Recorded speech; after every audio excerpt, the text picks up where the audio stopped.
अगर आप सुसमाचार को इतना ही जानते हैं कि प्रभु यीशु मसीह मेरे पापों के लिए मारे गए, गाड़े गए, जी उठे, और उसके बाद आप कुछ नहीं जानते, तो मैं आपको बताना चाहता हूं इट्स अ हाफ गॉस्पेल। ये अधूरा सुसमाचार है और आज आपको पूरा सुनने की जरूरत है। और मैं आप में से हर उस व्यक्ति से जो प्रभु में बुजुर्ग है, जो पुराना है, मैं आपसे उम्मीद करता हूं कि आप बड़े ध्यान से सुने और सदैव याद रखिए, ऐसा भी हो सकता है कि मसीह में 60 साल का व्यक्ति भी बच्चा है और 25 साल का आदमी भी पिता है। समझे मेरी बात आप? नहीं। ऐसा भी हो सकता है कि आप 60 साल के हो और आप 40 साल से खुदा में हो, लेकिन आप स्पिरिचुअली, यूहन्ना कहता है, हे बच्चों, हो सकता है स्पिरिचुअली बच्चे हैं, लेकिन ऐसा भी हो सकता है कि आप मसीह के अंदर हो और मात्र 30 साल आपकी उम्र है और आपको प्रभु में आए सिर्फ 5 साल हुए हैं, पर आप एक आत्मिक पिता की तरह हो। इसलिए ध्यान से सुने।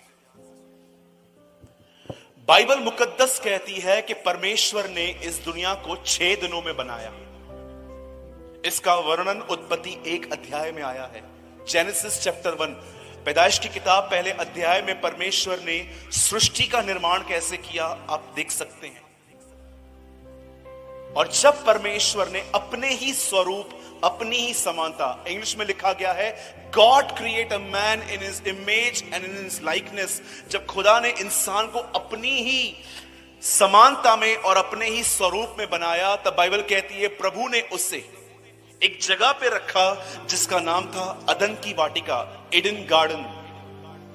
और जब परमेश्वर ने वहां पर उन्हें रखा, परमेश्वर ने उन्हें एक सिंपल कमांड दी कि यहां पर जितने भी फल हैं तुम उन सब में से खा सकते हो, लेकिन एक है यहां पर जिसे खाने से तुम्हें पता चल जाएगा कि भलाई और बुराई का क्या अंतर है, इसलिए मैं चाहता हूं कि तुम उसे न खाओ। याद रखिए, आप में से बहुत सारे लोगों का ये सवाल होगा कि ब्रदर, जब आदम ने फल खाया तब प्रभु वहां पर आया और प्रभु ने उसका न्याय किया। याद रखिए, आदम ने जो फल खाया, एक वो बहुत बड़ा गुनाह था। परमेश्वर इतना अन्यायी नहीं है कि एक व्यक्ति अगर चट्टान पे लकड़ी मार दे तो उसे कनान न जाने दे, और एक व्यक्ति फल खाए तो उसे निकाल दे।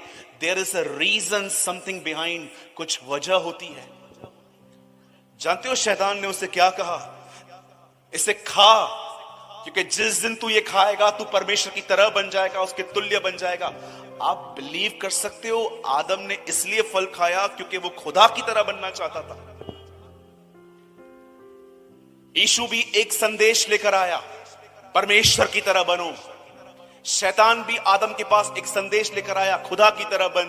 लेकिन इन दोनों संदेशों के पीछे आत्मा बहुत अलग है। जब शैतान कहता है खुदा की तरह बनो, इट मींस राज्य करो, तुम्हें लोग देखने चाहिए, लोग तुम्हें समझने चाहिए, रूल करो, सब व्यक्ति तुम्हारी तरफ देखने चाहिए, तुम्हारे पास ताकत होनी चाहिए। लेकिन जब यीशु कहता है मेरी तरह बनो, खुदा की तरह बनो, इट मींस बड़े नहीं पर अंदर से नम्र बनो उसकी तरह।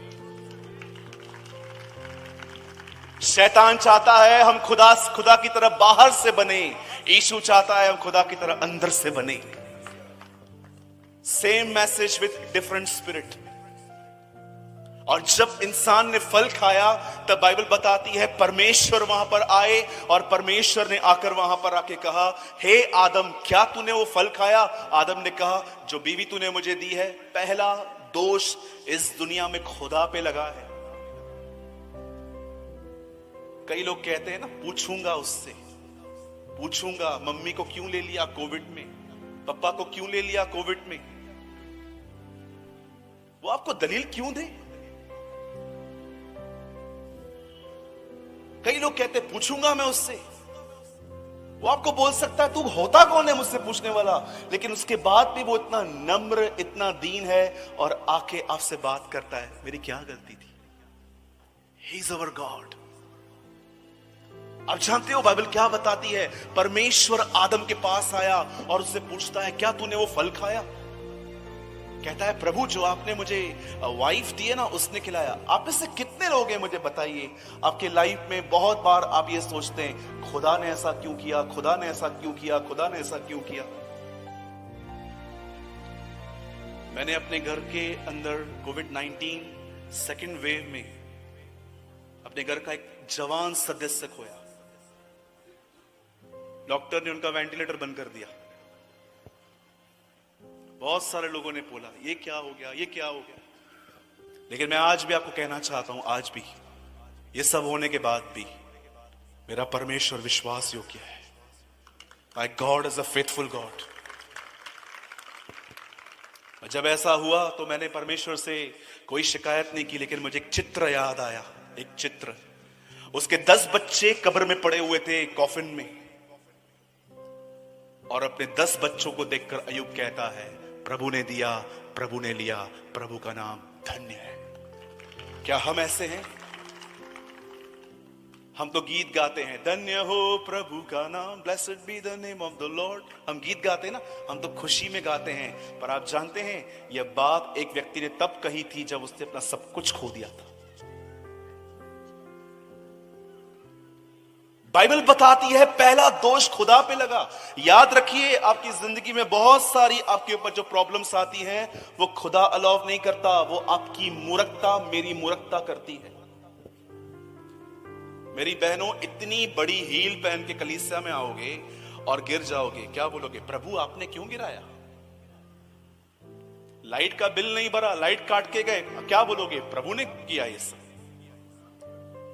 एक दिन एक बहन ने हमारे कलीसिया में गवाही दी, मैंने टिकट नहीं खरीदी, ट्रेन में ऐसे ही चढ़ गई, सामने से टीसी आ रहा था, सबको पकड़ा, मुझे नहीं पकड़ा, प्रभु का धन्यवाद। मैंने कहा प्रभु मेरी प्रार्थना है अगली बार सबको छोड़ के इसको पकड़। ये कैसी गवाहियां हैं हमारी। और आजकल की गवाहियां, मैंने प्रभु को 10वांश दिया, प्रभु ने मुझे इतना दिया। बंद करो खुदा को व्यापारियों की तरह प्रेजेंट करना। जब तुम्हारे पास नहीं था तब भी उसने तुम्हें दिया था। so many गवाहियां लाइक दिस। मैंने दिया, 40 दिन की फास्टिंग की, 40 डेज का फास्टिंग किया। प्रभु की आशीषों को परचेस करते हैं आप। मैं आपके सामने कहता हूं मैंने कुछ नहीं दिया है खुदा को, उसने सब मुझे अपनी दया से दिया है। कभी घमंड मत कीजिएगा कि आपने फास्टिंग की, आपने प्रेयर की। एक दिन प्रभु ने मुझे एक बहुत खूबसूरत बात कही, सूरज तुझे सब कुछ चाहिए? मैंने कहा यस लॉर्ड, मुझे सब चाहिए। एक शर्त है, मैं तुझे सब दूंगा। क्या शर्त है प्रभु? One thing. क्या? फ्री में लेना है। सालों लग गए मुझे इस बात को समझने में, फ्री में लेने का मतलब क्या है।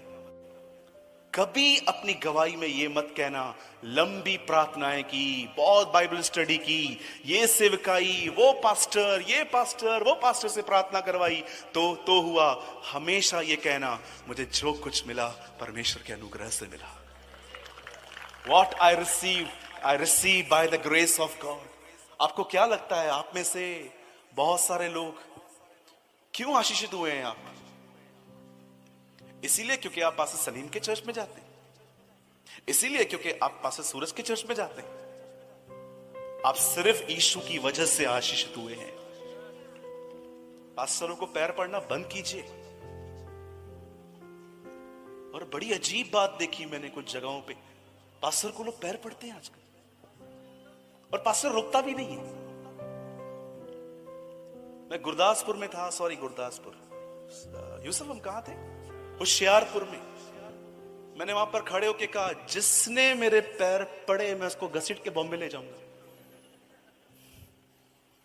आजकल लोग pastor where is written in the Bible, कहां पढ़ा आपने? शो मी, दिखाओ मुझे। कुरनेलियुस पतरस के पैरों पे गिरा, उसको उठा के वो कहता है क्या करता है तू ये सब, उठ। एक स्वर्गदूत के सामने यूहन्ना झुका, स्वर्गदूत कहता है ये क्या कर रहा है? केवल परमेश्वर ही को दंडवत कर, मैं तेरे समान परमेश्वर की आज्ञाओं को मानता हूं। स्टॉप कीजिए ये सब नॉनसेंस,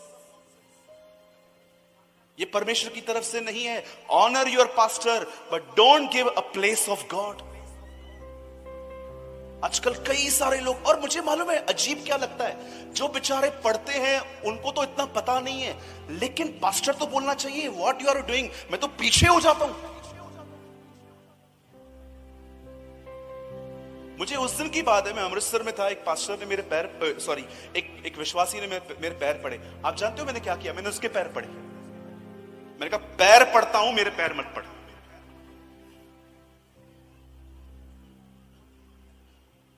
एक ही व्यक्ति है जो आदर के योग्य है, वो प्रभु यीशु मसीह है, और कोई नहीं है, और कोई नहीं है। ब्रदर, आज के प्रचार के बाद आपको लुधियाना में कोई नहीं बुलाएगा। प्रभु का धन्यवाद। डोंट वरी, इट्स ओके, चलेगा मुझे। मैं हमेशा कहता हूं, मैं आज भी कहता हूं, मैं जब भी प्रचार करने आता हूं, मैं एक माइंड सेट करके आता हूं, सूरज ये यहां पर तेरी लास्ट मीटिंग है, ये दोबारा बुलाने वाले हैं नहीं, बोल देना। क्यों हम लोगों के पैर पड़ते हैं? आपने कहां पर बाइबल में 1100 से ज्यादा इसमें अध्याय हैं। लीजिए मेरा बाइबल, आपकी तरह ही है, BSI का बाइबल पढ़ता हूं मैं। आप पढ़िए, मुझे बताइए कहां लिखा गया है कि कोई बाइबल के अंदर किसी वक्ता ने कहा आओ मेरे पैर छू। और गलती उनकी नहीं है बेचारों की जो पढ़ते हैं, गलती उनकी है जो अलाउ करते हैं, जो अलाउ करते हैं। हमारे मुंबई के चर्च में ऐसा नहीं होता। आप पूछ सकते हो किसी से भी, हमने डे 1 से उन्हें तालीम देके रखी है, डे 1 से। एक बहन ने कहा हमारे घर चलिए, आपके पैर घुमा के आइए, हमें आशीष मिलेगी। मैंने कहा बहन इधर आओ, पैर काट के देता हूं, लेके जाओ। ऐसा होता है ब्रदर। वचन में लिखा गया है पास्टर 2 गुने आदर के योग्य है। मानता हूं, मैं भी करता हूं, पर वचन में यह नहीं लिखा गया है कि उसे परमेश्वर की जगह दो। मैं भी एक पास्टर हूं, मैं भी तो अपने लिए बोल रहा हूं। हम कब स्पिरिचुअली एजुकेटेड होंगे?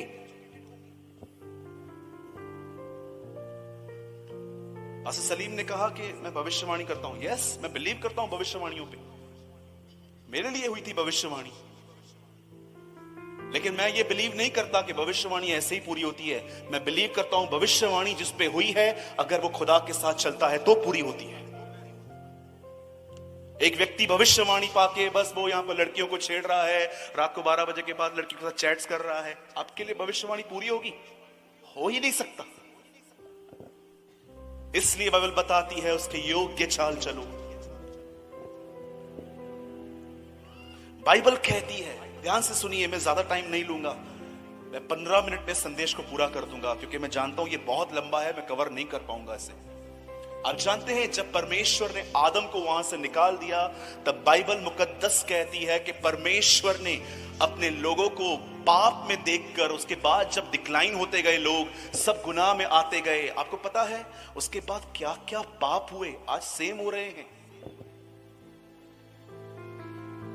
एक दर्शन में मैंने देखा कि आने वाले दिनों में व्यभिचार और ग्रो करेगा।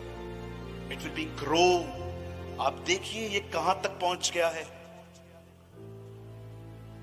लड़का लड़के से शादी कर रहा है, लड़कियां लड़कियों से मैरिज कर रही है, गे एंड लेस्बियन रिलेशनशिप्स। अरे ये तो छोड़ो, मैं आपको बहनों की प्रेजेंस में मैं बहुत कुछ नहीं बोल सकता, यहां पर पता नहीं क्या क्या होता है। और मैं आपको सच कहता हूं, ये उन दिनों में भी हो रहा था जब परमेश्वर ने देखा कि ये सारे गुनाह होते हैं, तब प्रभु ने अपने नबियों को भेजना चालू किया, और नबी आके प्रचार करना स्टार्ट किया, पश्चाताप करो, स्वर्ग के राज्य में आओ। वो उन्हें समझाने लगे। तब बाइबल से कोई नहीं सुन रहा था, कोई भी नहीं। और बाइबल बताती है अंत में ऐसा हुआ। बाइबल की अंतिम किताब मलाकी और नई नियम की किताब मती, और वचन कहता है हमारे प्रभु यीशु मसीह आए। वचन कहता है एक फरिश्ता मरियम के पास आया और उसने कहा, हे मरियम डर मत, एक पुत्र जनेगी, उसका नाम यीशु रखना, और उसकी सेवकाई होगी अपने लोगों को उनके गुनाहों से आजाद करना। और जैसे मरियम ने यह बुलाहट स्वीकार की, उसने कहा यस मुझे ये हो, तेरे वचन के अनुसार इट विल बी डन। उसके बाद लिखा गया है उसके अंदर यीशु उत्पन्न स्टार्ट हुआ, और बाइबल बताती है यीशु उत्पन्न हुआ, उसने अपनी सेवकाई चालू की, और अपनी सेवकाई चालू करने के बाद उसने बहुत से बीमारों को चंगा किया, दुष्ट आत्माओं को निकाला, उसने कोढ़ियों को शुद्ध किया। और एक रात जब वो अरेस्ट हुआ, आप में से कितने लोग ये बात जानते हैं, पूरी बाइबल में ये कहा भी नहीं है कि जीसस यरूशलेम में कभी भी सारी रात रहा था। लेकिन जानते हैं, जिस रात वो रहा उसी रात वो अरेस्ट हुआ। जिस रात वो वहां पर रहा उस रात वो अरेस्ट हुआ। लोग उसे मार के लेके गए, उसे कोड़े मारे गए, उसे कीले मारे गए, और बाइबल बताती है उसे क्रूस पे टांग दिया गया। और क्रूस पे टांगने के बाद एक व्यक्ति ने उसे अपनी नई कब्र मुफ्त में दी। हम कहते हैं कि इब्राहिम के बारे में हम पढ़ते हैं कि कैसे उसने अपनी कब्र खरीदी थी, वैसे ही यूसुफ ने अपनी कब्र खरीदी थी और उसने वो नई कब्र, बाइबल बताती है, यीशु मसीह को वहां पर रखा गया। और तीसरे दिन कुछ बहनें उसके बदन पर मालिश करने के लिए अपने हाथ में कुछ परफ्यूम्स, कुछ इत्र, सुगंधित वस्तुएं जब वहां पर लेके जा रही थी, जब वो वहां पर पहुंची तो उनको स्वर्गदूत ने कहा, तुम एक जीवित को मरे हुए में क्यों ढूंढती हो? जाओ और सबको बताओ कि वो जी उठा है। He arose from the death.